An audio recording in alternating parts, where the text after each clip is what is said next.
बिस्मिल्लाहिर्रहमानिर्रहीम। अस्सलाम वालेकुम। मेरा नाम हमज़ा शेर है और हम जिस प्रोजेक्ट पे काम कर रहे हैं उसका नाम है बैंकिंग मैनेजमेंट सिस्टम। और मेरे सेकंड ग्रुप मेंबर का नाम एहतशाम अब्बास है। हमारे इस बैंकिंग मैनेजमेंट सिस्टम के कुछ मेन ऑब्जेक्टिव्स हैं। पहले उसका जो सबसे मेन ऑब्जेक्टिव है वो है कस्टमर का पेपर वर्क रिड्यूस करना। सेकंड, कस्टमर का टाइम रिड्यूस करना। और जो थर्ड है वो है कि ऑनलाइन ट्रांसफ़र मनी एक अकाउंट से दूसरे अकाउंट में ईजियर से ईजियर वे में करना।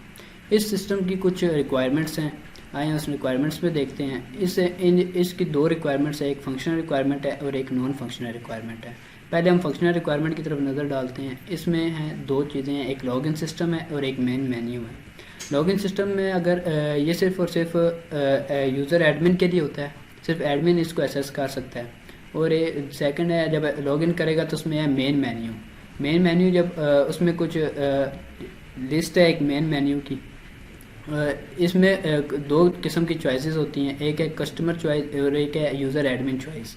पहले हम कस्टमर चॉइसेस की तरफ जाते हैं। इसमें कस्टमर अपना अकाउंट न्यू अकाउंट बना सकता है, डिपॉजिट कर सकता है, विड्रॉल कर सकता है, अकाउंट को डिलीट कर सकता है, अपने अकाउंट को मॉडिफाई कर सकता है, इसमें रिक्वायरमेंट्स ऐड करा सकता है या रिड्यूस करा सकता है, अपना करंट बैलेंस देख सकता है, प्रोग्राम को एग्जिट कर सकता है और एक अकाउंट से दूसरे अकाउंट में मनी ट्रांसफ़र करा सकता है। अब हम बात करते हैं यूज़र एडमिन की चॉइसेस की। तो इसमें है अकाउंट्स होल्डर लिस्ट है, जिसमें सारे अकाउंट्स की जो जितने भी अकाउंट्स है उसकी जो लिस्ट है वो सिर्फ़ और सिर्फ एडमिन यूज़र की एसेस कर सकता है। उस अकाउंट को मॉडिफाई कर सकता है और अकाउंट को एग्जिट कर सकता है। आइए अब चले बात करते हैं नॉन फंक्शनल रिक्वायरमेंट्स की। इसमें दो चीज़ें हैं, एक है सिक्योरिटी और दूसरा है क्वालिटी। सिक्योरिटी की बात करते हैं तो ये एक हाईली सिक्योर प्रोग्राम है। ये बगैर यूज़र नेम और पासवर्ड के कोई भी इसे एक्सेस नहीं कर सकता।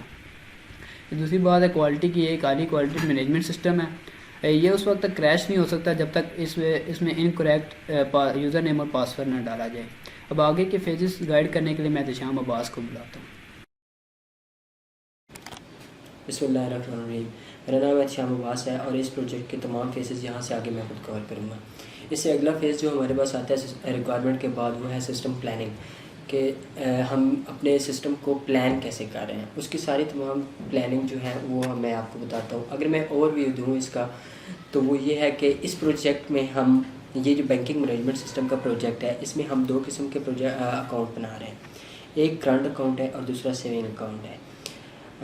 जब एडमिन या यूज़र इसको रन करेगा तो रन करने के बाद वो, अगर एडमिन जो है वो रन करता है तो उसके लिए वो पहले उससे पासवर्ड मांगेगा, पासवर्ड और यूज़र नेम मांगेगा।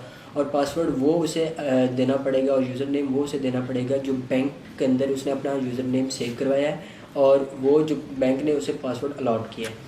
और उसके बाद स्क्रीन के ऊपर जो है इसकी मेन मेन्यू लिस्ट जो है वो शो हो जाएगी। मेन मेन्यू लिस्ट में हमारे पास कुछ ऑप्शंस होंगी, वो ये होंगी जैसे कि हम यूज़र जो है या कस्टमर जो है वो अपना अकाउंट क्रिएट कर सकता है, अपना अकाउंट जो है वो डिलीट करवा सकता है। इससे रिलेटेड जितनी भी इंफॉर्मेशन वो अपने अकाउंट से रिलेटेड देखना चाह रहा है या प्रोसीड करवाना चाह रहा है वो इसके अंदर आ जाएगी।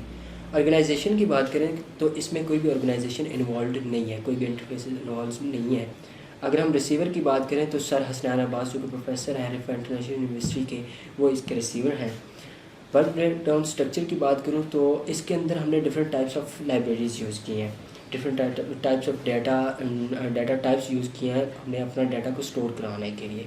इस प्रोग्राम में हमने स्विच केसेस यूज़ किए हैं मल्टीपल ऑप्शंस को चूज़ करवाने के लिए। जैसे कि अब इस प्रोग्राम में हमारे पास अकाउंट नहीं क्रिएट भी किया जा सकता है, उसके अंदर हमारे पास डिपॉजिट किया जा सकता है, उसके बाद हमने उसके अंदर विड्रॉ का ऑप्शन दिया है। इससे रिलेटेड काफ़ी सारे ऐसे जो ऑप्शंस हैं वो मौजूद हैं, तो इसके लिए हमने स्विच केसेस यूज़ किए हैं। बजट की बात करूँ तो ये फ्री ऑफ कॉस्ट जो है प्रोजेक्ट है। एंड शेड्यूल्ड की अगर बात करें तो शेड्यूल्ड ये 10 डेज़ का शेड्यूल्ड है इसके लिए, और ये इंशाल्लाह स्टार्ट होगा 1/06/2021 से स्टार्ट होगा और after 10 days we will deliver to the user. System analysis, अगर हम इसको एनालिसिस करना चाहते हैं, अपने सिस्टम को सारा एनालिसिस करना चाहते हैं, तो वो हम फ्लो चार्ट के ज़रिए कर सकते हैं। फ्लो चार्ट में अगर आप देखें तो अगर यूज़र के पास ऑलरेडी अकाउंट है तो वो डायरेक्ट उसको लॉगिन करेगा। लेकिन अगर यूज़र के पास, मतलब कि एडमिन की बात करूँ, अगर एडमिन के पास वो अकाउंट नहीं है तो वो पहले खुद को रजिस्टर करेगा। रजिस्टर करते वक्त जो वो इन्फॉर्मेशन देगा वो हमारे पास एक पीछे बैकएंड फाइल्स में सेव हो रही होगी। उसके बाद रजिस्टर करने के बाद वो लॉगिन करेगा। लॉगिन के बाद एक मेन मेन्यू लिस्ट जो है, जो आप हम पहले डिस्कस कर चुके हैं, अकाउंट क्रिएट करने की, डिपॉजिट करने की, विड्रॉ करने की, वगैरह वगैरह की, वो लिस्ट इसके सामने शो हो जाएगी।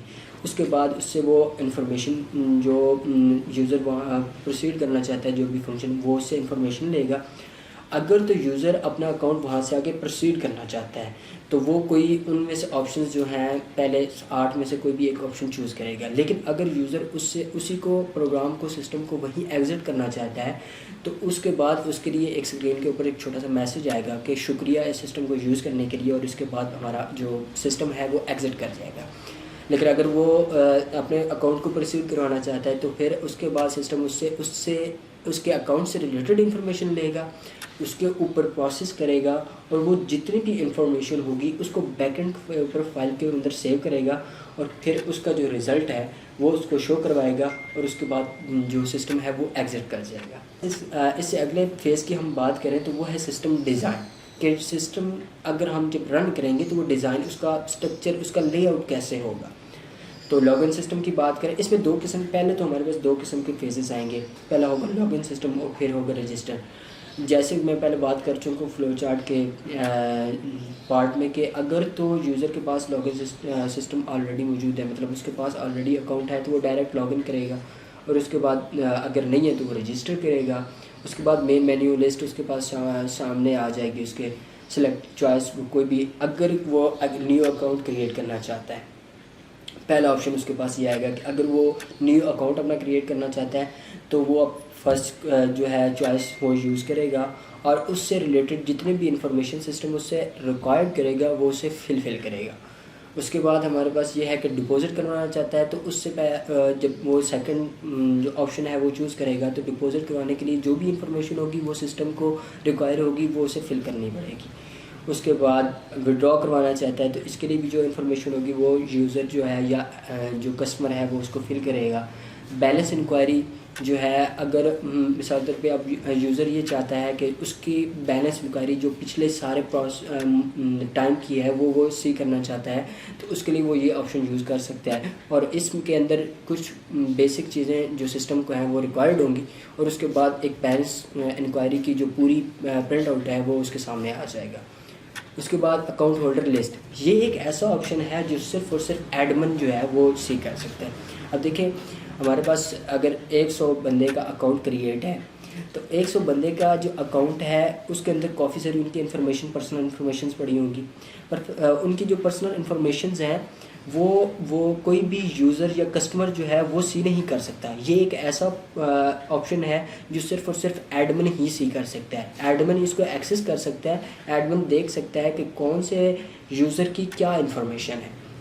उसके बाद हमारे पास क्लोज़ अकाउंट, अगर यूज़र चाहता है कि वो अपना अकाउंट क्लोज़ करवाना चाहता है तो वो अपना अकाउंट क्लोज़ करवा सकता है। उसके बाद मॉडिफाई करवा सकते हैं। मॉडिफाई करने के बाद एग्ज़िट, अब एग्ज़िट की बात आ सकती है कि अगर वो यूज़र कहीं भी एग्ज़िट करना चाहता है तो वो सिंपली एग्ज़िट, अपना प्रोसेस जो है वहीं एग्ज़िट कर सकता है, सिस्टम को एंड कर सकता है।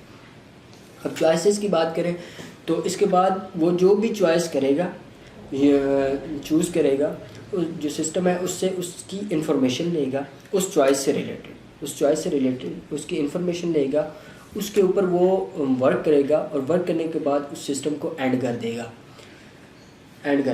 इससे अगला फेज़ हमारे पास है सिस्टम इम्प्लीमेंटेशन।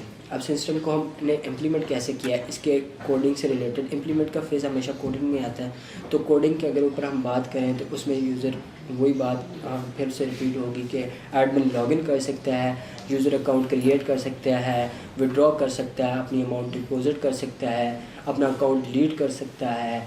वो एडमिन जो है वो क्या नाम है, होल्डर्स की लिस्ट देख सकता है।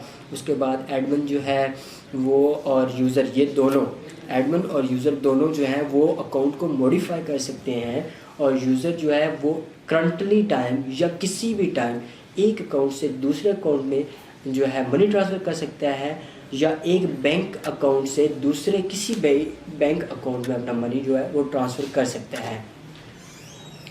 अगला फेज़ जो है इसका वो टेस्टिंग का है।